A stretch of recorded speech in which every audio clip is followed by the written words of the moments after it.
Yeah, it's Tales from the Jails with John G. Sutton. I talk about terrorists in prison today. There is an article online, if you have a look, about terrorists being held in Category B and Category C prisons because there was a big outcry that Daniel Khalifi was held in Wandsworth, which is a Category C prison, I believe, and or Category B, and it isn't suitable for holding terrorists. However, according to the Ministry of Justice, there are 232 inmates held in British prisons, the vast majority, 80% of which are held in Category B or Category C prisons, not in Category A, which is the highest security, such as Belmarsh.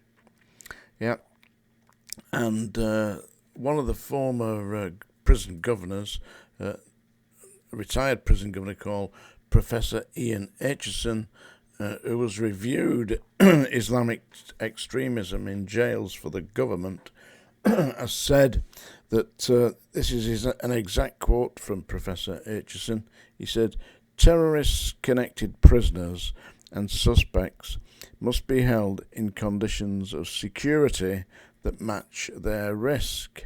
The fact that some are in Category B or even Category C closed prisons would not of itself be concerning if the prison system had the physical and human security to manage the risk. We don't. And that's the fact. I mean, the Category B, Category C prisons, and even Category A prisons have now got are running the hostess system. That's whereby they have teenage 18-year-old girls pouncing up and down the landing with big hats and keys, looking after the very personal needs of the convicted prisoners or remand prisoners and terrorist prisoners. You see, what's happening is radicalisation, of course. And in the Category B, Category C prison, there's far less control. I have read reports from people who are working in the prisons, and they're saying things like they're terrified of going on duty. The only reason they go in is so they can get the money to keep the families, which is understandable, but that the inmates are running the prisons now. We're descending to the role of America. You know, the way that they run it in America, they basically leave the internal hierarchy of the prison to the inmates. So we've got ethnic minority groups, gangs, drug dealers, Islamic terrorists, whatever terrorists, Catholic terrorists, Protestant terrorists, gangs, groups, yeah? And they are running the place, terrorising the staff. I mean, the very idea that inmates would terrorise prison officers, to my mind, coming from where I came from in the 70s, is ridiculous. Absolutely ridiculous. Completely the other way around. I mean, the inmates in the 70s, they absolutely dreaded the idea. They were frightened stiff of going down to meet the school bully, the black dog, Piggy, and the Chinese money box. They hated the idea of that because they knew what they were going to get. And they knew what they were going to get on the landings if they kicked up, because I'm not particularly proud of it, but I was one of the staff that dealt with it. And as a hospital officer, I was quite frequently instructed by senior medical staff, the doctors, to draw up syringes of Largactil, chlorpromazine, you name it, and forcibly inject inmates who had lost control to prevent them from injuring themselves or other people, staff included. So they get one of those shots right up the jacksie, dragged off to the strip unit cells, have all the clothes ripped from them, thrown in there and left to sleep for a couple of days. They were usually quite calmed down by the time they came out. And if the doctors decided that they were to have a maintaining dose, then they were put on psychotropic drugs like Largactil on a regular basis. This kind of took away the desire to destroy the prisons. But I mean, I agree, it did drug them up, and it was probably an offence under their human rights. But then you've got to think about the human rights of the prison staff that could be injured and the other inmates. And you've got inmates like big bullies who decide that they're going to enjoy the services of younger inmates, grab them and sexually abuse them. That happens all the time. Oh, it certainly did, and it certainly is now. But with the new hostess system, we've got a lot of the staff being severely compromised, and they end up bringing in mobile phones, tobacco, drugs. What do they call it? That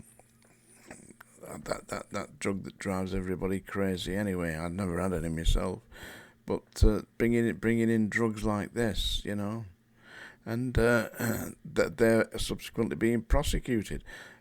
As I've previously said, there was one prison, I think it's Berwen in Wales, where 38 members of staff over the last 2 years have been prosecuted for trafficking, they call it, that's the offence, trafficking into prison, bringing drugs or supplying inmates or having inappropriate affairs. The hostess staff are getting themselves impregnated by prisoners. Come on. What kind of a carry-on does the Ministry of Justice think it's running here? This isn't a circus, This is a prison system. This is supposed to be holding terrorists. And as it says today, 232 inmates on terrorist-related offences held in Category B and C prisons, where they're absolutely able to either escape or manipulate the hostess system of staff and terrorise the whole caboodle. So it isn't running at any rate that can be sustained, and eventually it is going to be come tumbling down. There is a statement here from the independent reviewer of terrorist laws, a man called Jonathan Hall, who said that Daniel Khalifi should have been held in a high security jail because of risk. Well, that's correct, yeah. And as he was a suspected spy for a foreign power, he could have had access to supporters from that hostile state, yeah? However, this is a direct quote, Mr. Hall warned against automatic upgrading of terrorist security categorisations. It's important not to learn the wrong lessons from his escape. But how are we going to learn any other lessons other than people who are convicted of terrorist offences are continuous escape risks? And don't forget, pressure can be brought to bear upon staff controlling the prisoners from external sources. And as such, the prison staff are vulnerable and need to be protected. The whole system is in a state of collapse, I believe it is, Where is it going? I know where I'm going. That's the song dinger, folks. Yeah, stand by for action. I'm going to read you a poem. I'm not going to sing to you today. I'll go on, I'll give you a little voice. I never felt more like singing the blues. I never thought that I'd ever lose, Khalifi. You've got me singing the blues. There you go, that's a little silly song anyway. This is a poem I wrote called 50. It's from my book here. Flowers and Collected Poems by John G. Sutton, which is available on Amazon, by the way, but I don't care whether you buy it or not.